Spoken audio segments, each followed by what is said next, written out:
महाराष्ट्रातील माझ्या बंधू भगिनींना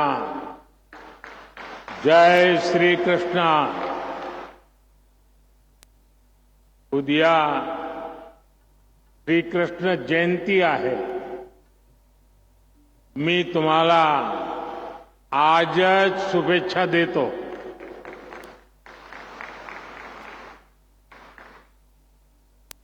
महाराष्ट्र के राज्यपाल श्री सीपी राधाकृष्णन जी, मुख्यमंत्री श्रीमान एकनाथ शिंदे जी, केंद्रीय मंत्रिमंडल के मेरे साथी, देश के कृषि मंत्री, ग्रामीण विकास मंत्री श्रीमान शिवराज सिंह चौहान जी, इसी धरती के संतान मंत्रिपरिषद के मेरे साथी प्रतापराव जाधव, केंद्र सरकार में हमारे मंत्री श्री चंद्रशेखर जी, इसी धरती की संतान बहन रक्षा खड़से जी, उप मुख्यमंत्री श्री अजीत पवार जी, देवेंद्र फडणवीस जी,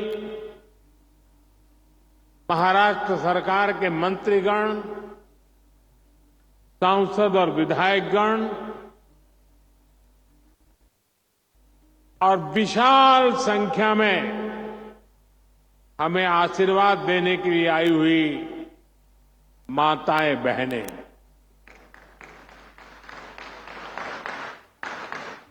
दूर दूर मेरी जहां भी नजर पहुंच रही है, ऐसा लग रहा है माताओं का महासागर उमड़ पड़ा है.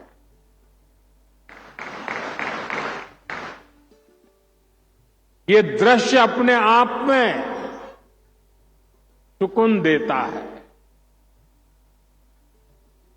अपनी बात शुरू करने से पहले मैं नेपाल बस हादसे को लेकर अपनी पीड़ा व्यक्त करना चाहता हूं. इस हादसे में हमने महाराष्ट्र के जलगांव के अनेक साथियों को खोया है. मैं सभी पीड़ित परिवारों के प्रति संवेदना व्यक्त करता हूं. जैसे ही ये हादसा हुआ, भारत सरकार ने तुरंत नेपाल सरकार से संपर्क किया. हमने हमारी मंत्री रक्षाताई खड़से को तुरंत नेपाल जाने के लिए कहा. हमारे जो परिजन नहीं रहे, पार्थिव शरीर को हम वायुसेना के विशेष विमान से वापस लाए हैं. जो घायल हैं, उनका अच्छे से इलाज चल रहा है. मैं उनके जल्द स्वस्थ होने की कामना करता हूं. मैं सभी पीड़ितों को विश्वास दिलाता हूं कि उन्हें केंद्र और राज्य सरकार की ओर से पूरी मदद दी जाएगी. साथियों, आज लखपति दीदी का ये महासम्मेलन हो रहा है. मेरी सभी लाड़की बहन यहां बड़ी संख्या में उपस्थित है. आज यहां से देश भर के लाखों सखी मंडलों के लिए 6,000 करोड़ रुपए से अधिक की राशि जारी की गई है. लाखों बचत गटांशी जोडल्या गेलेल्या महाराष्ट्रातील आमच्या भगिनींना सुद्धा कोट्यवधी रुपयाची मदत मिळाली आहे. इस पैसे से लाखों बहनों को लखपति दीदी बनाने में मदद मिलेगी. मेरी सभी माताओं बहनों को बहुत बहुत शुभेच्छा. साथियों, आप सभी में मुझे महाराष्ट्र की गौरवशाली संस्कृति और संस्कारों के भी दर्शन होते हैं. और महाराष्ट्र के ये संस्कार भारत ही नहीं, विश्व भर में फैले हैं. मैं कल ही अपने विदेश के दौरे से लौटा हूं. मैं यूरोप के देश पोलैंड गया था और वहां भी मुझे के दर्शन हुए.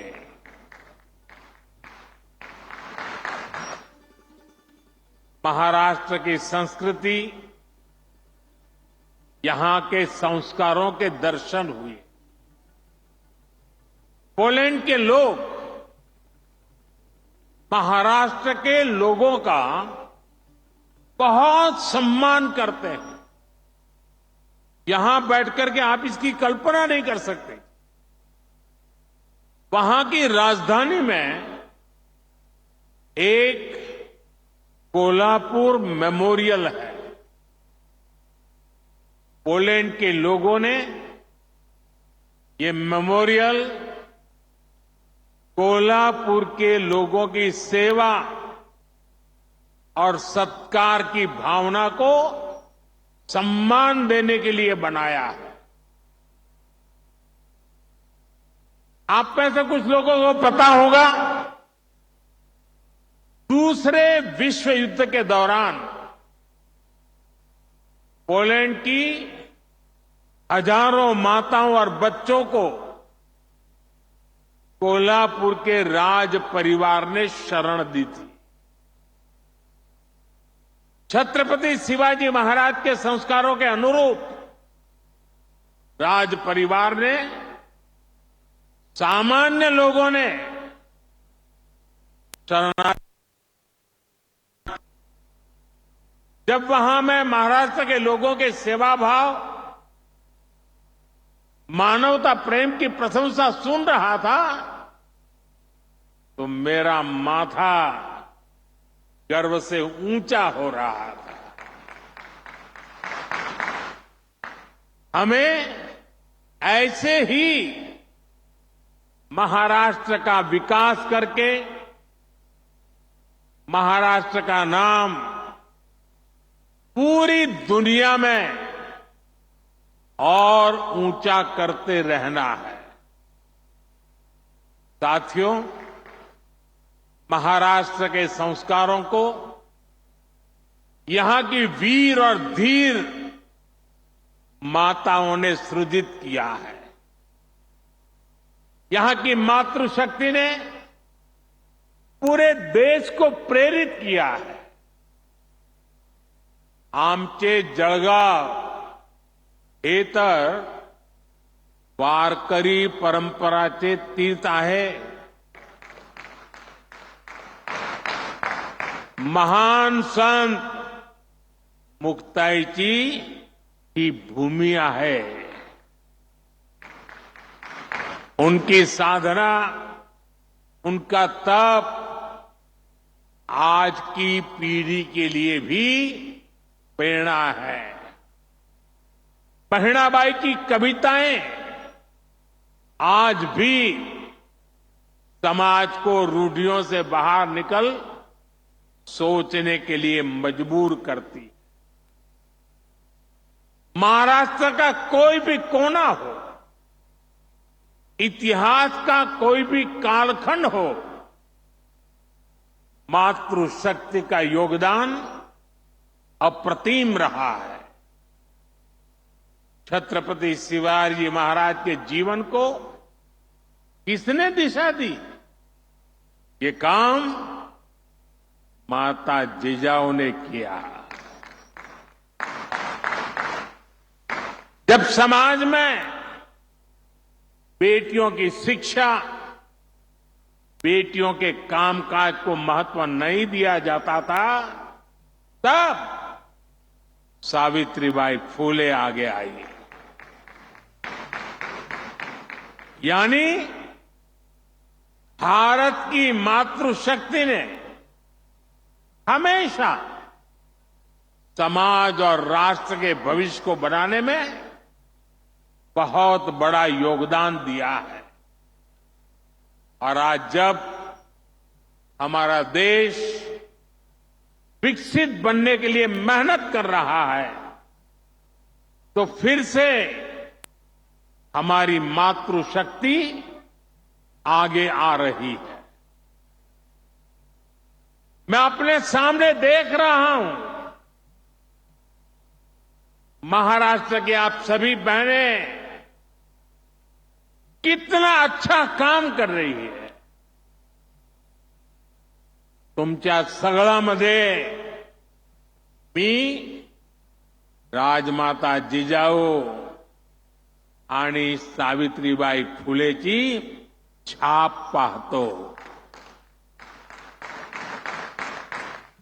साथियों, जब मैं लोकसभा चुनाव के दौरान आपके बीच आया था, तब मैंने कहा था कि हमें 3 करोड़ बहनों को लखपति दीदी बनाना है।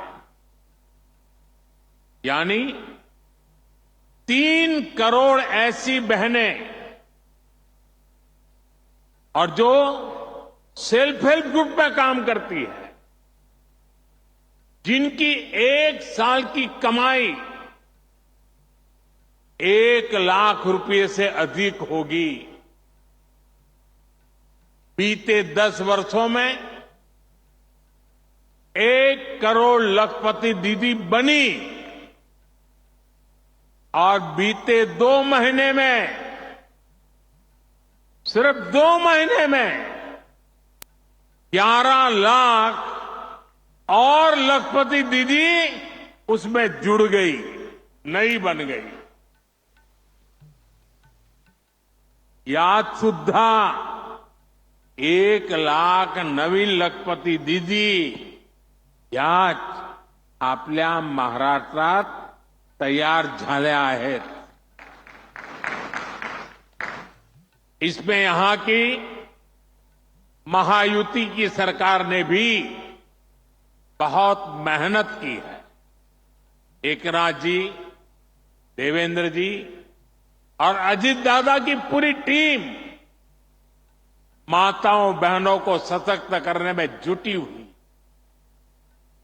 महाराष्ट्र में माताओं बहनों के लिए, नौजवानों के लिए, किसानों के लिए एक से बढ़कर एक स्कीम्स, नई नई योजनाएं चलाई जा रही। साथियों, लखपति दीदी बनाने का ये अभियान सिर्फ बहनों बेटियों की कमाई बढ़ाने का अभियान है, इतना नहीं है। ये पूरे परिवार को, आने वाली पीढ़ियों को सशक्त करने का एक महाअभियान है। ये गांव के पूरे अर्थतंत्र को बदल रही है। यहां इस मैदान में मौजूद हर बहन बेटी अच्छी तरह जानती है कि जब वो कमाने लगती है तो कैसे उसका अधिकार बढ़ जाता है, घर परिवार में उसका सम्मान बढ़ जाता है। जब किसी बहन की कमाई बढ़ती है तो परिवार के पास खर्चने के लिए पैसे भी ज्यादा जुड़ते हैं। यानी एक बहन का भी लखपति दीदी बनना पूरे परिवार का भाग्य बदल रहा है। यहां आने से पहले मैं देश के अलग अलग कोने से आई हुई ऐसी बहनों के अनुभव सुन रहा था। सभी लखपति दीदियों के जो आत्मविश्वास था, और मैं कहता तो लखपति दीदी हूं, लेकिन उसमें सब कोई 2 लाख कमाने वाले थे, कोई 3 लाख वाले थे, कोई 8 लाख वाले भी थे। और ये पिछले कुछ ही महीनों में उन्होंने कमाल करके दिखाई है। साथियों, आज आप हर तरफ सुनते हैं कि भारत दुनिया की तीसरी सबसे बड़ी आर्थिक ताकत बनने जा रहा है। इसमें हमारी बहनों बेटियों की भूमिका बहुत बड़ी है। लेकिन कुछ साल पहले तक ये स्थिति नहीं थी। बहनें हर घर, हर परिवार की खुशहाली की गारंटी होती है, लेकिन महिलाओं को मदद मिले इसकी गारंटी लेने वाला कोई नहीं था। देश की करोड़ों बहनों के नाम पर कोई प्रॉपर्टी नहीं होती थी। अगर उन्हें बैंक से लोन लेना होता था तो उनको मिल ही नहीं सकता था। ऐसे में वो कोई भी छोटा मोटा काम करना चाहे तो चाहकर भी नहीं कर पाती।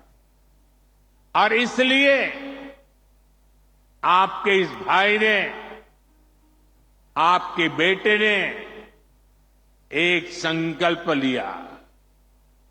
मैंने तय किया कि कुछ भी हो जाए, मेरे देश की माताओं, बहनों, बेटियों की हर मुश्किल को कम करके ही रहूंगा। इसलिए मोदी सरकार ने एक के बाद एक महिला हित में निर्णय लिए। मैं आज चुनौती देता हूं पहले की सरकारों के 7 दशक एक तरफ रख लीजिए,